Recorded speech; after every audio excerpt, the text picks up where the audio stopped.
sangat jelas pengenalan Petrus akan Tuhan. Ketika Yesus mendengar pendapat yang beragam dari banyak orang, kemudian Yesus bertanya kepada murid-muridnya, "Tetapi apa katamu? Siapakah aku ini?" Dan Petrus sebagai juru bicara teman-temannya berkata, "Engkau adalah Mesias, Putra Allah yang hidup."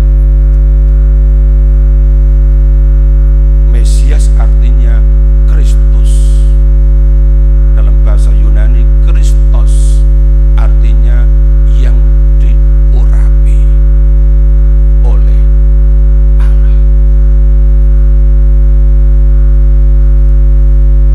Yesus katakan bahwa kalau Petrus bisa mengatakan seperti itu, ini bukan karya manusia, melainkan Bapa yang ada di surga yang menyatakan itu melalui mulut Petrus.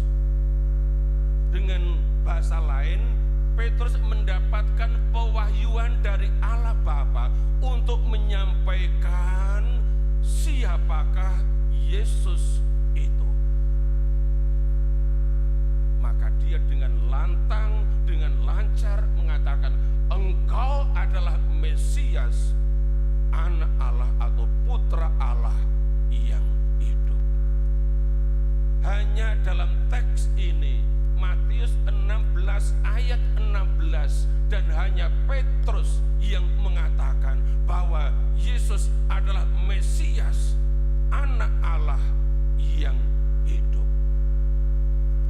Tambahan frasa Anak Allah yang hidup menjadi kekasan dalam Injil Matius. Karena dalam Injil Markus dan Lukas hanya disebut engkau adalah Mesias, titik. Tapi dalam Injil Matius ini diberi keterangan yang sangat membantu, memperkaya bahwa Kristus itu adalah Anak Allah yang hidup.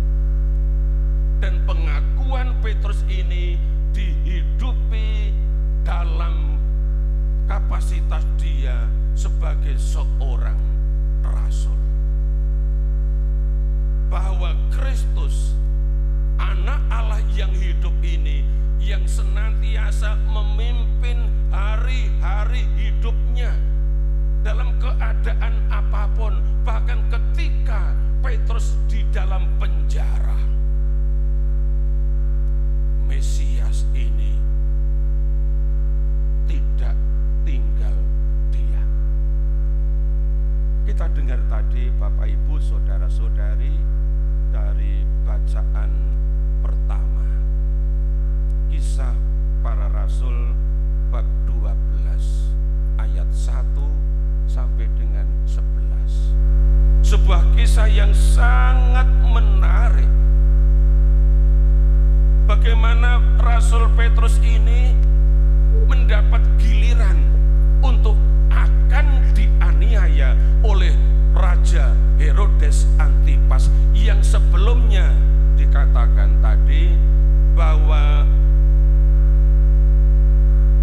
Yakobus, saudara Yohanes, sudah ditangkap dan dibunuh oleh Herodes Antipas. Kini yang ditangkap adalah Petrus, dan dia dikawal oleh berapa? 16 prajurit yang dibagi dalam 4 regu, setiap regu 4 prajurit. Tapi menarik bahwa ketika dia ada di dalam penjara,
Petrus dalam suratnya memberikan nasihat kepada umat beriman lewat suratnya yang kedua, bab 3 ayat 17 sampai dengan 18. Petrus menulis begini: jangan kehilangan peganganmu yang teguh. Pegangan apa? Pegangan iman. Karena Petrus sudah mengalami bagaimana hidup dalam iman, dan iman itu dipegang sungguh-sungguh. Maka Tuhan terlibat dalam segala persoalan dia di bumi dalam penjara. Ayat 18. Tetapi bertumbuhlah dalam pengenalan akan Tuhan. Ini nasihat Petrus untuk umat beriman, untuk kita. Bertumbuh dalam pengenalan akan Tuhan. Dilanjutkan oleh Petrus, dan juru selamat kita Yesus Kristus. Ini yang diminta oleh Rasul Petrus dari kita, baik yang diminta oleh Petrus untuk warga wilayah Santo Petrus maupun juga untuk kita semua. Bertumbuh dalam pengenalan akan Tuhan dan juru selamat kita Yesus Kristus. Bertumbuh dari waktu ke waktu, baik dengan membaca firman Tuhan, merenungkannya, maupun juga dari peristiwa-peristiwa hidup, di mana anak Allah yang hidup itu benar-benar hidup dan terlibat dalam segala persoalan hidup manusia. Sekarang kita lihat bagaimana Rasul Paulus mengenal Tuhan. Kalau kita membaca surat-surat Rasul Paulus, misalnya dalam surat Paulus kepada jemaat di Filipi, bab 3 ayat 1 dan seterusnya, khususnya di ayat 7 sampai dengan 9, Rasul Paulus menulis bagaimana dia mengenal Tuhan. Dia tulis begini: tetapi apa yang dahulu merupakan keuntungan bagiku, sehingga dikejar-kejar, sekarang ku anggap rugi karena Kristus. Bayangkan nih para saudara, dulu semua dikejar-kejar, dianggap paling berharga, dan ketika dia sudah mengenal Kristus, semua itu dianggap sebagai kerugian. Ayat 8, malahan segala sesuatu kuanggap rugi karena pengenalan akan Kristus Yesus Tuhanku lebih mulia daripada semuanya. Oleh karena dialah aku telah melepaskan semuanya itu dan menganggapnya sampah, supaya aku memperoleh Kristus. Lalu di ayat 9, dan berada dalam Dia. Inilah kerinduan Paulus, mengenal Kristus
Tuhan dengan lebih baik, akan lebih mudah juga melakukan pekerjaan-pekerjaannya.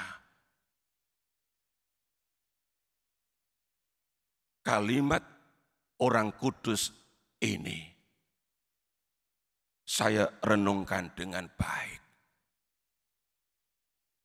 Dan saya mulai mengerti umat.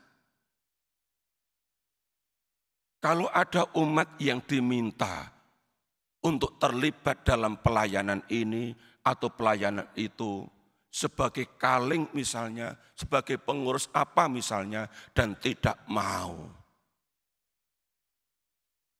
Sudah dilobi juga enggak mau. Saya tidak akan memaksa. Karena orang itu mau atau tidak mau, kalau dilihat dari sudut pandang Santa Teresa dari Avila, itu dipengaruhi oleh sejauh mana orang mengenal Tuhan lebih baik. Yang mengenal Tuhan dengan lebih baik, dengan sungguh-sungguh, akan selalu membuka hati. Tuhan, ini aku. Engkau tahu apa yang aku punya, pakailah aku. Jika memang berguna untuk membangun jemaat di lingkungan atau di wilayah atau di paroki. Jika engkau yang mengendaki, engkau akan menyelenggarakan dalam hidupku. Mumpung aku masih sehat, mumpung aku masih kuat, mumpung aku masih muda, pakailah aku. Kalau aku tua, aku sakit-sakitan, aku enggak bisa apa-apa. Inilah orang yang mengenal Tuhan, akan melakukan pekerjaan-pekerjaannya dengan lebih baik. Tuhan memberkati.